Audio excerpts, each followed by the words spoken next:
भगवद गीता अध्याय 6 आत्म संयम योग। अथ षष्ठोध्यायः आत्म संयम योग। दोस्तों, हमारे कितने ही जन्म हो चुके हैं ये हम नहीं जानते, लेकिन ये जानते हैं कि इस जन्म में हम में इतनी समझ है कि अगर हम चाहें तो इस जन्म में भगवद गीता को सुन के समझ के ज्ञान हासिल कर सकते हैं। जय श्री कृष्ण। श्री भगवानुवाच अनाश्रितः कर्मफलं कार्यं कर्म करोति यः स सन्न्यासी च योगी च न निरग्निर्न चाक्रियः। श्री कृष्ण बोले, जो पुरुष कर्म फल का आश्रय न लेकर करने योग्य कर्म करता है वो सन्यासी तथा योगी है, और केवल अग्नि का त्याग करने वाला सन्यासी नहीं है तथा केवल क्रियाओं का त्याग करने वाला योगी नहीं है। यम सन्न्यासमिति प्राहुर योगम तम विद्धि पांडव न ह्यः सन्न्यस्त संकल्पो योगी भवति कश्चन। हे अर्जुन, जिसको सन्यास ऐसा कहते हैं उसी को तू योग जान, क्योंकि संकल्पों का त्याग न करने वाला कोई भी पुरुष योगी नहीं होता। आरुरोक्षुर्मनेर्योगं कर्म कारणमुच्यते योगारूढ़स्य तस्यैव शमः कारणमुच्यते। योग में आरूढ़ होने की इच्छा वाले मननशील पुरुष के लिए योग की प्राप्ति में निष्काम भाव से कर्म करना ही हेतु कहा जाता है, और योगारूढ़ हो जाने पर उस योगारूढ़ पुरुष का जो सर्व संकल्पों का अभाव है वही कल्याण में हेतु कहा जाता है। यदा हिनेन्द्रियार्थेषु न कर्मस्वनुषज्जते सर्वसंकल्पसन्न्यासी योगारूढ़स्तदुच्यते। जिस काल में न तो इंद्रियों के भोगों में और न कर्मों में ही आसक्त होता है, उस काल में सर्व संकल्पों का त्यागी पुरुष योगारूढ़ कहा जाता है। उद्धरेदात्मनात्मानं नात्मानमवसादयेत् आत्मैव ह्यात्मनो बन्धुर् आत्मैव रिपुरात्मनः। अपने द्वारा अपना संसार समुद्र से उद्धार करे और अपने को अधोगति में न डाले, क्योंकि ये मनुष्य आप ही तो अपना मित्र है और आप ही अपना शत्रु है। बन्धुरात्मात्मनस्तस्य येनात्मैवात्मना जितः अनात्मनस्तु शत्रुत्वे वर्तेतात्मैव शत्रुवत्। जिस जीवात्मा द्वारा मन और इंद्रियों सहित शरीर जीता हुआ है उस जीवात्मा का तो वो आप ही मित्र है, और जिसके द्वारा मन तथा इंद्रियों सहित शरीर नहीं जीता गया है उसके लिए वो आप ही शत्रु के सदृश शत्रुता में बरतता है। जितात्मनः प्रशान्तस्य परमात्मा समाहितः शीतोष्ण सुख दुःखेषु तथा मानापमानयोः। सर्दी गर्मी और सुख दुख आदि में तथा मान और अपमान में जिसके अंतःकरण की वृत्तियां भली भांति शांत हैं, ऐसे स्वाधीन आत्मा वाले पुरुष के ज्ञान में सच्चिदानंद घन परमात्मा सम्यक प्रकार से स्थित है, अर्थात उसके ज्ञान में परमात्मा के सिवा अन्य कुछ है ही नहीं। ज्ञान विज्ञान तृप्तात्मा कूटस्थो विजितेन्द्रियः युक्त इत्युच्यते योगी समलोष्टाश्मकाञ्चनः। जिसका अंतःकरण ज्ञान विज्ञान से तृप्त है, जिसकी स्थिति विकार रहित है, जिसकी इंद्रियां भली भांति जीती हुई है और जिसके लिए मिट्टी पत्थर और सुवर्ण समान है, वो योगी युक्त अर्थात भगवत प्राप्त है, ऐसे कहा जाता है। सुहृन्मित्रार्युदासीन मध्यस्थद्वेष्य बन्धुषु साधुष्वपि च पापेषु समबुद्धिर्विशिष्यते। सुहृद, मित्र, बैरी, उदासीन, मध्यस्थ, द्वेष्य और बंधुगणों में, धर्मात्माओं में और पापियों में भी समान भाव रखने वाला अत्यंत श्रेष्ठ है।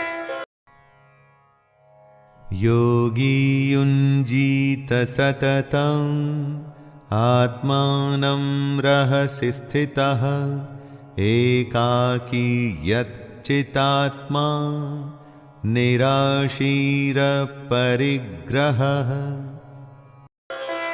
मन और इंद्रियों सहित शरीर को वश में रखने वाला आशा रहित और संग्रह रहित योगी अकेला ही एकांत स्थान में स्थित होकर आत्मा को निरंतर परमात्मा में लगाए। शुचौ देशे प्रतिष्ठाप्य स्थिरमासनमात्मनः नात्युच्छ्रितं नातिनीचं चैलाजिनकुशोत्तरम्। शुद्ध भूमि में जिसके ऊपर क्रमशः कुशा, मृगछाला और वस्त्र बिछे हैं, जो न बहुत ऊंचा है और न बहुत नीचा, ऐसे अपने आसन को स्थिर स्थापन करके तत्रैकाग्रं मनः कृत्वा यतचित्तेन्द्रियक्रियः उपविश्यासने युञ्ज्यात् योगमात्मविशुद्धये। उस आसन पर बैठकर चित्त और इंद्रियों की क्रियाओं को वश में रखते हुए मन को एकाग्र करके अंतःकरण की शुद्धि के लिए योग का अभ्यास करें।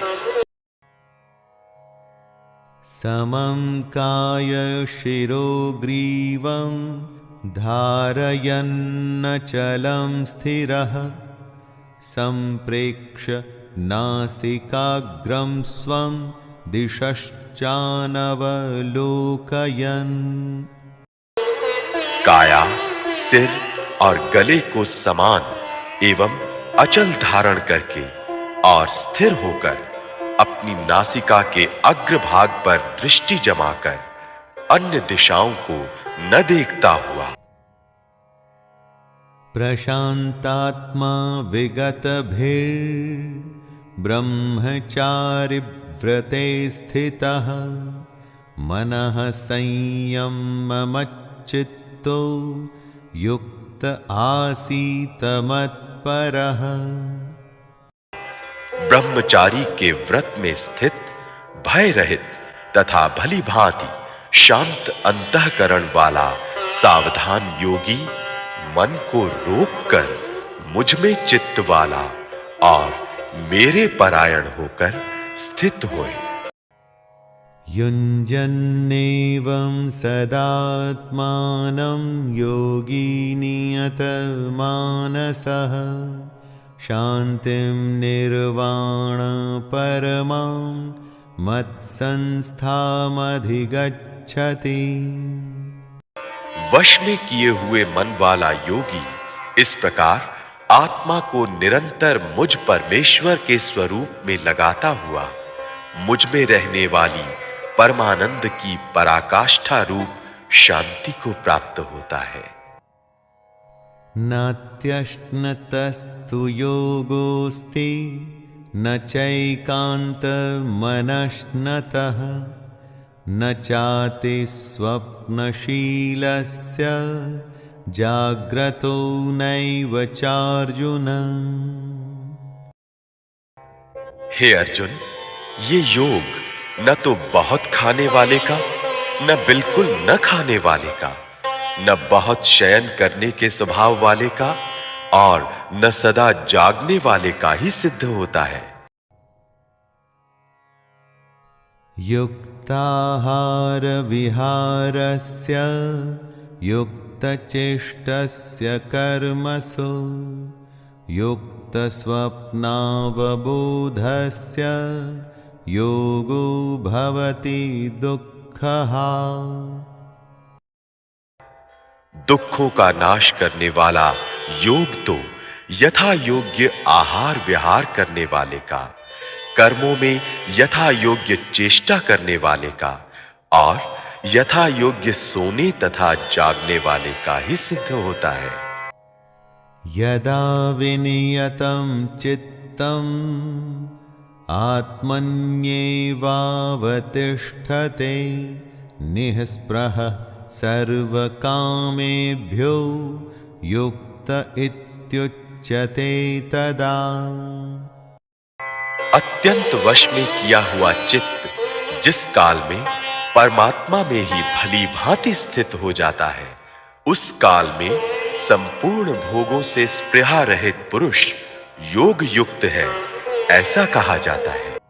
यथा दीपो निवातस्थो निंगते सोपमा स्मृता योगिनो यतचित्तस्य युञ्जतो योगमात्मनः।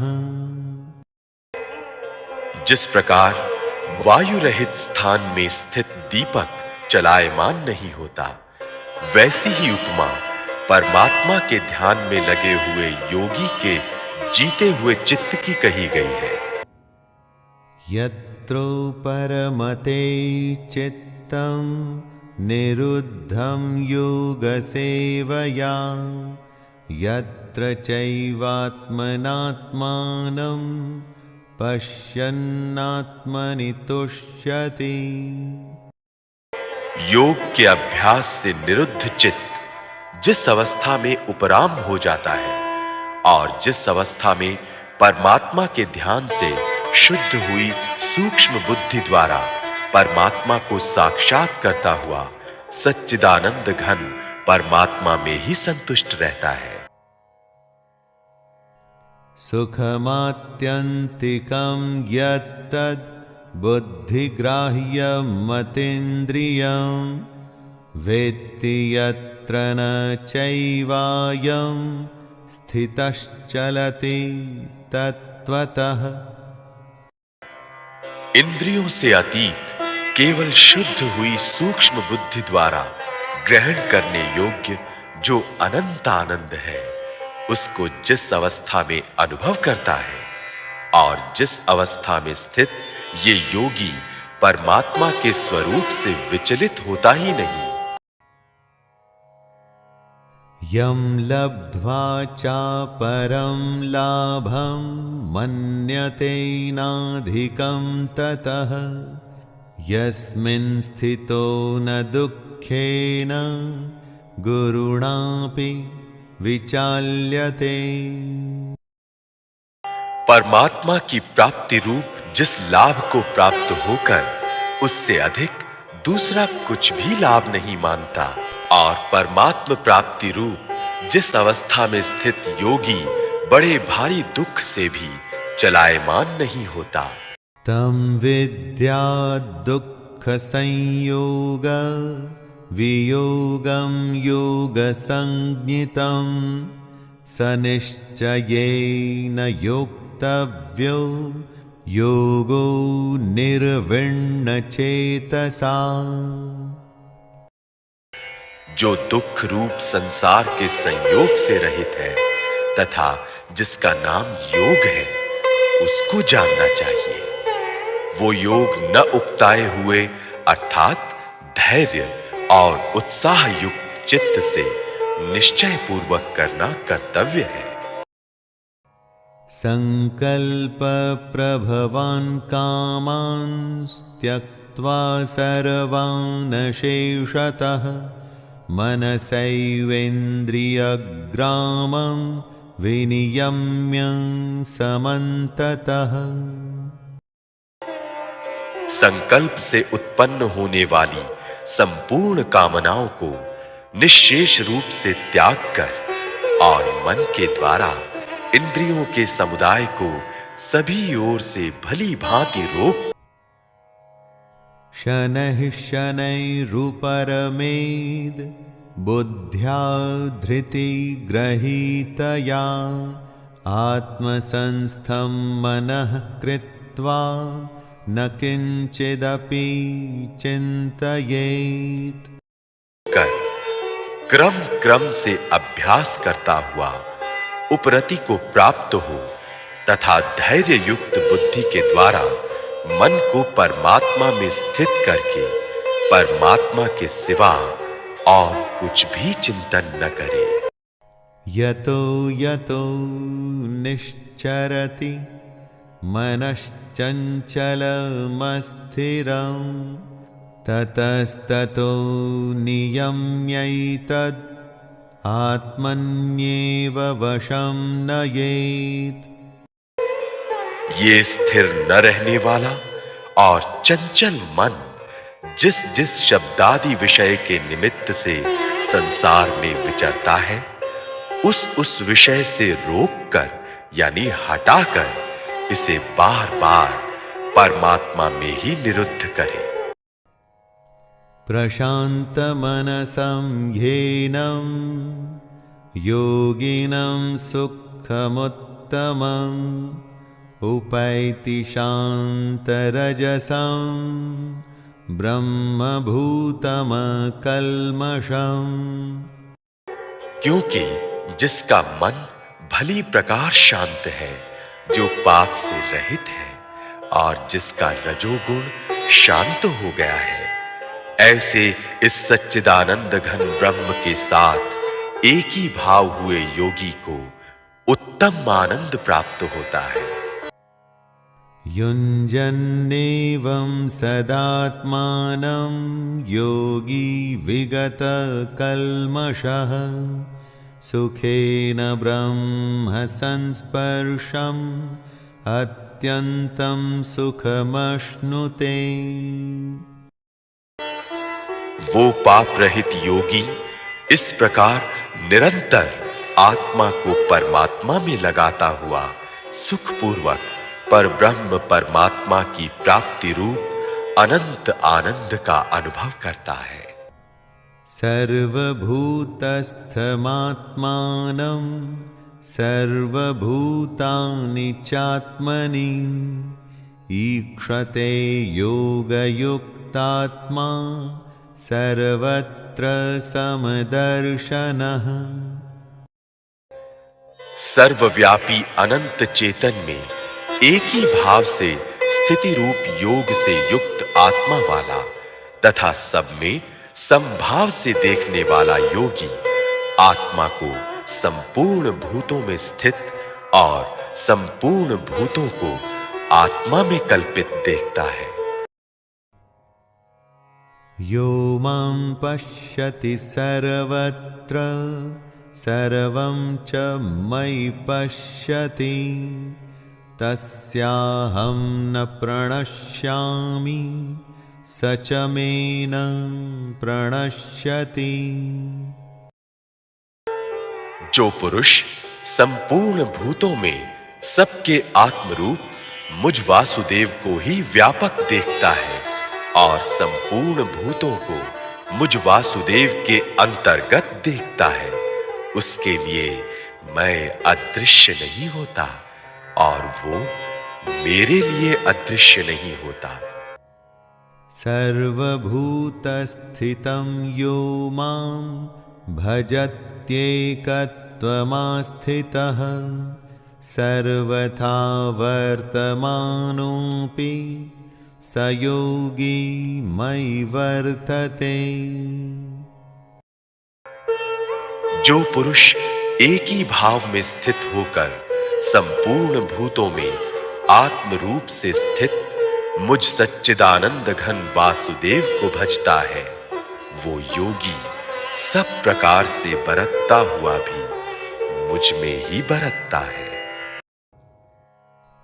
आत्मौपम्येन सर्वत्र समं पश्यति योऽर्जुन सुखं वा यदि वा दुःखं स योगी परमो मतः।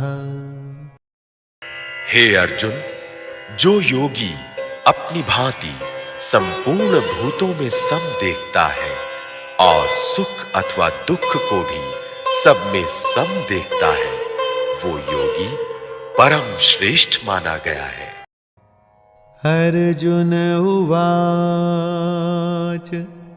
योऽयं योगस्त्वया प्रोक्तः साम्येन मधुसूदन एतस्याहं न पश्यामि चञ्चलत्वा स्थितिं स्थिराम्।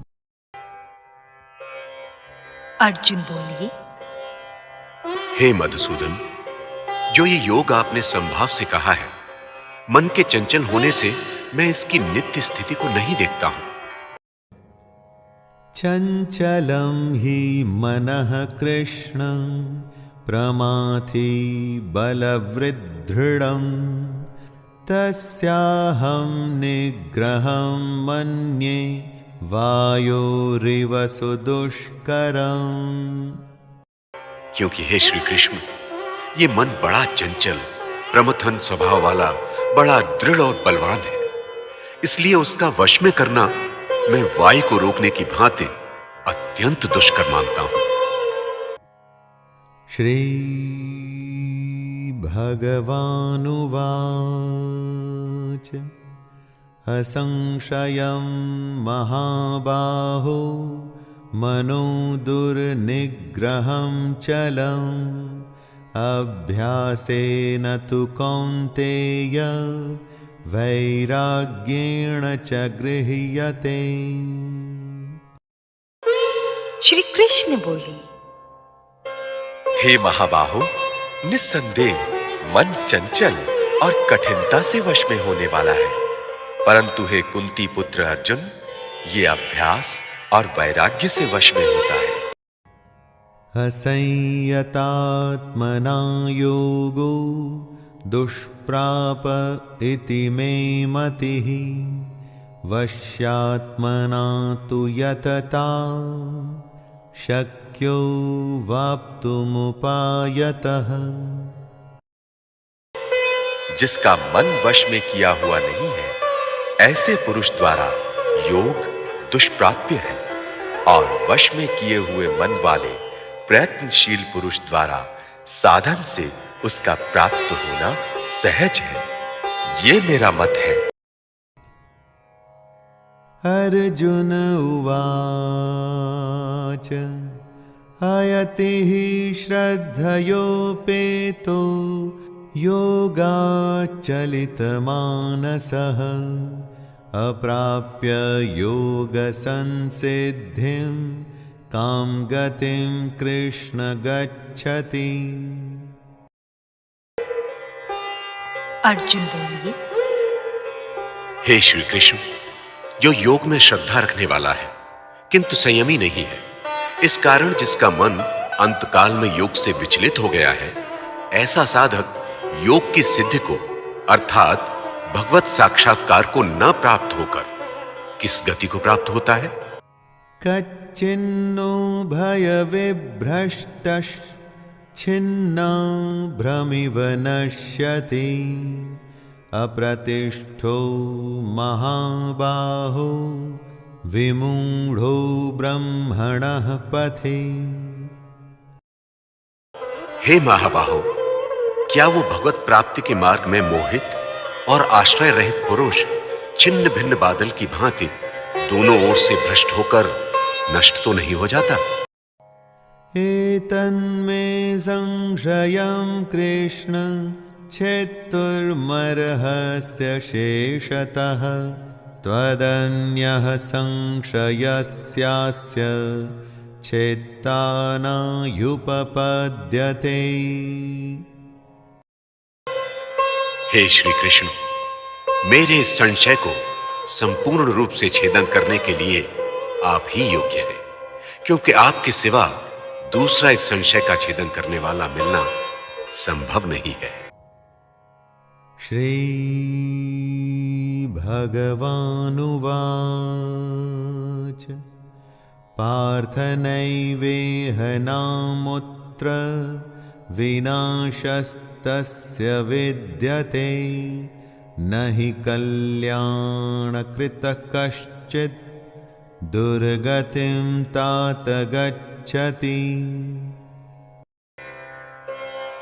श्री कृष्ण बोले, हे पार्थ, उस पुरुष का न तो इस लोक में नाश होता है और न परलोक में ही, क्योंकि हे प्यारे, आत्मोद्धार के लिए अर्थात भगवत प्राप्ति के लिए कर्म करने वाला कोई भी मनुष्य दुर्गति को प्राप्त नहीं होता।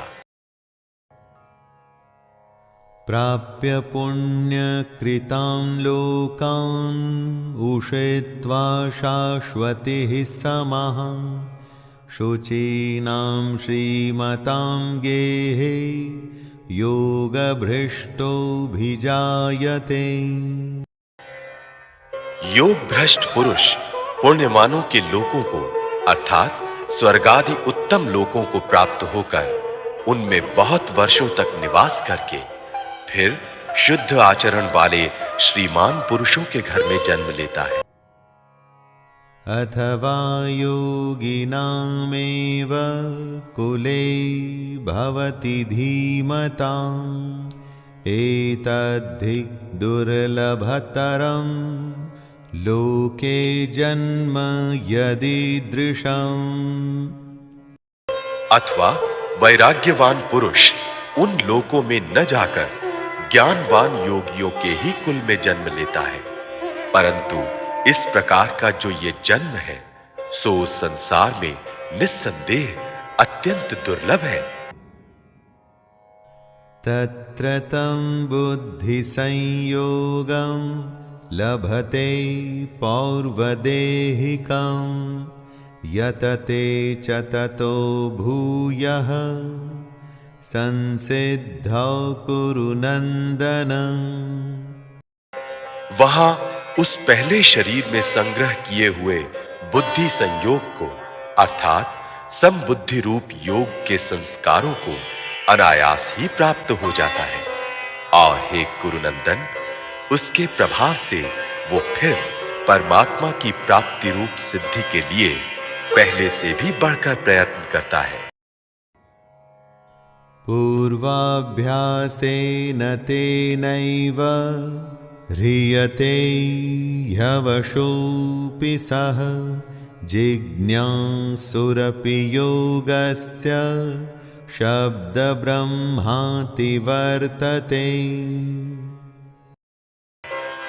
वो श्रीमानों के घर में जन्म लेने वाला योग भ्रष्ट पराधीन हुआ भी उस पहले के अभ्यास से ही निस्संदेह भगवान की ओर आकर्षित किया जाता है तथा समबुद्धि रूप योग का जिज्ञासु भी वेद में कहे हुए सकाम कर्मों के फल को उल्लंघन कर जाता है, परंतु प्रयत्न पूर्वक अभ्यास करने वाला योगी तो पिछले अनेक जन्मों के संस्कार बल से इसी जन्म में संसिद्ध होकर संपूर्ण पापों से रहित हो फिर तत्काल ही परम गति को प्राप्त हो जाता है। तपस्विभ्योऽधिको योगी ज्ञानिभ्योऽपि मतोऽधिकः कर्मेभ्यश्चाधिको योगी तस्माद्योगी भवार्जुन। योगी तपस्वियों से श्रेष्ठ है, शास्त्र ज्ञानियों से भी श्रेष्ठ माना गया है और सकाम कर्म करने वालों से भी योगी श्रेष्ठ है। इससे हे अर्जुन तू योगी हो। योगिनामपि सर्वेषां मद्गतेनान्तरात्मना श्रद्धावान् भजते यो मां समे युक्ततमो मतः। संपूर्ण योगियों में भी जो श्रद्धावान योगी मुझ में लगे हुए अंतरात्मा से मुझको निरंतर भजता है, वो योगी मुझे परम श्रेष्ठ मान्य है। दोस्तों, ये था छठा अध्याय जिसमें कृष्ण ने योग और योगी की विशेषताओं के बारे में बात की। हमें समझाया कि योग क्या होता है, कैसे होता है और अगर शुरू किया जाए तो कैसे कई जन्मों तक चलता है।